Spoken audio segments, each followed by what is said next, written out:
Olá, um saravá muito fraterno a todos e a todas. Eu sou o Pai Caetano de Oxóssi, falando do terreiro de Umbanda Luz, Amor e Paz, Tulap, Cabana do Pai Tobias de Guiné. E hoje quero dar continuidade ao nosso vídeo falando sobre as raízes que compõem a nossa amada Umbanda. Falamos no vídeo passado sobre a importância da nossa mãe, a matriz africana, né? Nós somos uma religião de matriz africana. E essa mãe África. E eu falava que não existe uma África, mas são muitas Áfricas.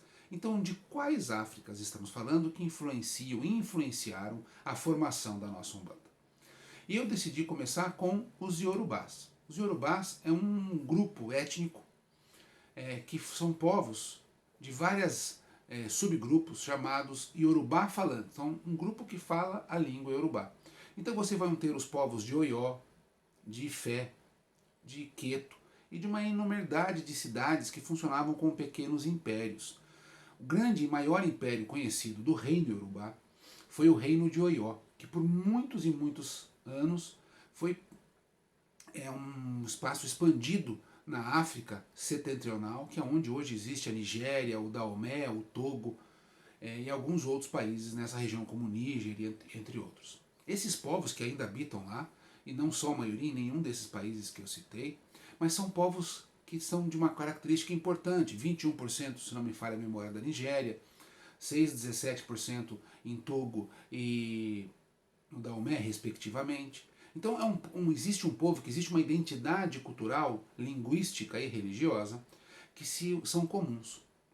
Este povo, que nós chamamos simplesmente de Yorubá, ou antigamente se falava muito a palavra Nagô. Então, os Nagôs, que eram como eram denominados, por exemplo, aqui no Brasil, quando eles chegavam escravizados, eles são os povos que falam a língua Yorubá. E eles têm uma importância central nos cultos brasileiros, de quase todas as religiões e, obviamente, em especial, das religiões de matriz africana. Mas a presença do culto Nagô é tão forte e tão importante que ele dita a regra, olha que interessante, de quase todos os candomblés e das religiões de matriz africana, como a Umbanda. Quando nós falamos, por exemplo, axé, então é uma coisa comum entre nós, filhos de santo, né? Filhos e filhas de santo, falarmos axé. A palavra axé é Yorubá. A compreensão do que significa axé é Yorubá. Quando a gente fala, você é filho de Oxóssi, eu falei agora no início, né? Eu sou o pai Caetano de Oxóssi. Oxóssi é o rei de Queto, Alaqueto de Queto, ou seja, o rei de Queto é Oxóssi. Então Oxóssi é o grande rei, é o mito da realeza dessa cidade-estado, desse reinado, que tem até hoje a cidade chamada Queto. Quando você fala que você é filho de Xangô, as pessoas falam, é o Alafim, ou seja, o rei de Oió. O quarto Alafim de Oió é a Xangô.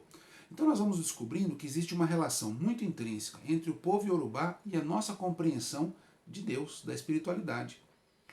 Oxóssi, Iemanjá, Oxum, Ogum, todos esses orixás compõem o panteão, ou seja, o grupo de deidades, de divindades, de representações de Deus dentro dos mitos e dos itãs dos Yorubás. Por isso a Umbanda tem na sua força central a sua compreensão entre a relação do homem e da mulher com o divino, com a mitologia Yorubá. Para que a gente possa entender isso, e é muito importante nós compreendermos, nós temos a compreensão e a crença de que nós temos um Deus uno, Pai de todos, ou Mãe de todos, que está sobre todos nós.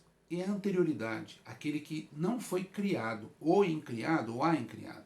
E desta força descomunal, desse Pai de todos, Mãe de todos, tudo partiu. E essa compreensão, ao que nos parece quando nós escutamos pela primeira vez, é o que se diz nas escolas brasileiras, em que existia um povo monoteísta. E esse povo monoteísta era o povo hebreu, o povo judeu. Então eles tinham Javé, que era Deus uno, e por isso Jesus Cristo escolheu o povo judeu para regressar à terra e trazer uma palavra de salvação, de libertação. Entretanto, não é verdadeiro a compreensão de que os únicos povos monoteístas eram os hebreus, pois existiam vários e vários povos, inclusive dentro da própria dinastia do Antigo Egito, existiram vários faraós que defenderam a compreensão de um Deus uno como Atom. Existiam em vários povos e tribos, Yorubás, por exemplo, que eu já vou falar sobre isso, mas em toda a África, Povos que tinham um Deus como o soberano ou a soberana.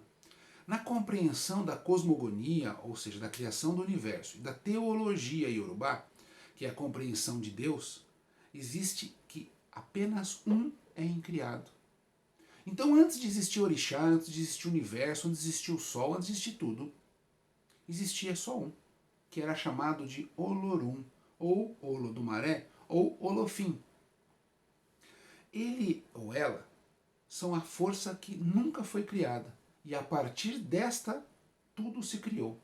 E nós vamos buscar vários titãs, vários mitos, várias lendas, histórias, e todas elas vão comprovar que lá atrás só existia um único, poderoso, todo-poderoso, onisciente, onipresente, que se chamava Olorum, ou o Senhor de todo o Orum, que é o lugar dos perfeitos.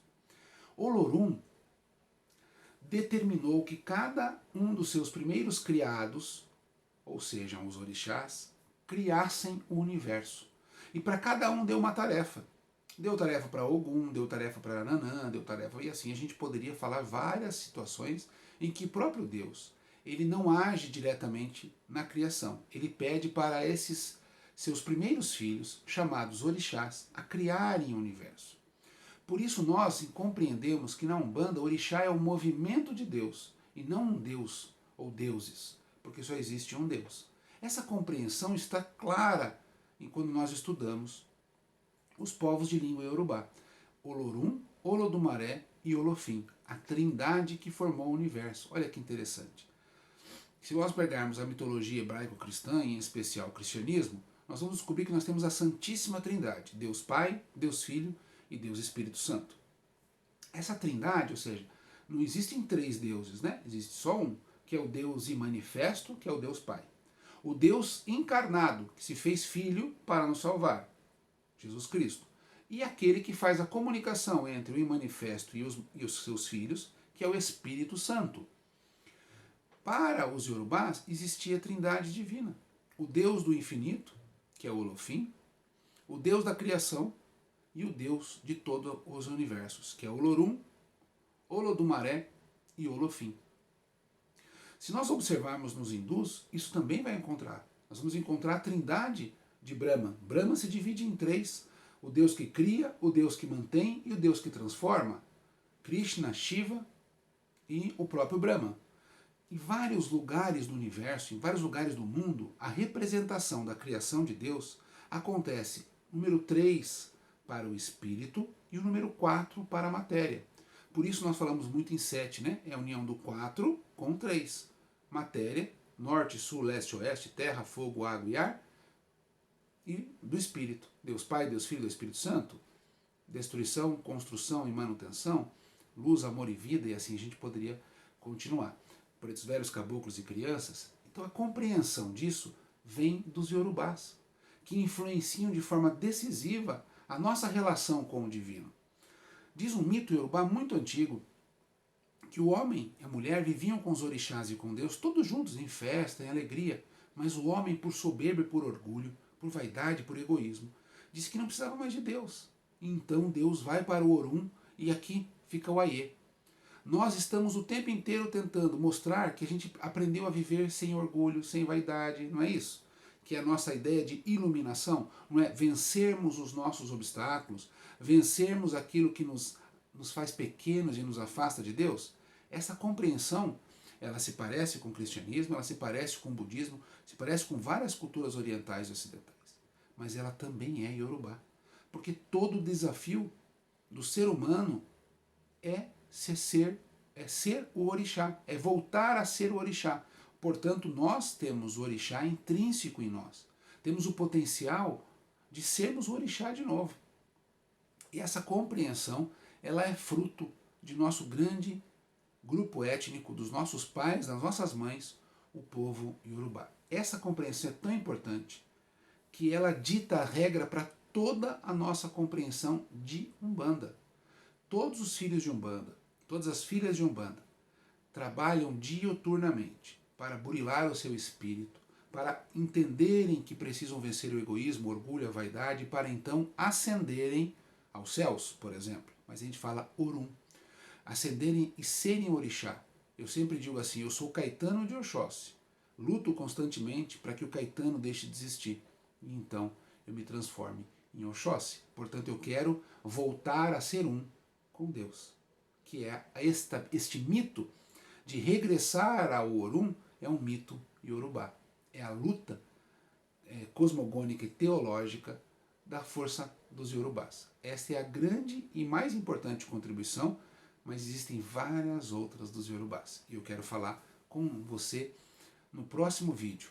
Um axé muito grande, axé, um saravá fraterno, e que a gente possa se encontrar com os nossos ancestrais, que os iorubás e todas as Áfricas possam nos iluminar sempre. Axé.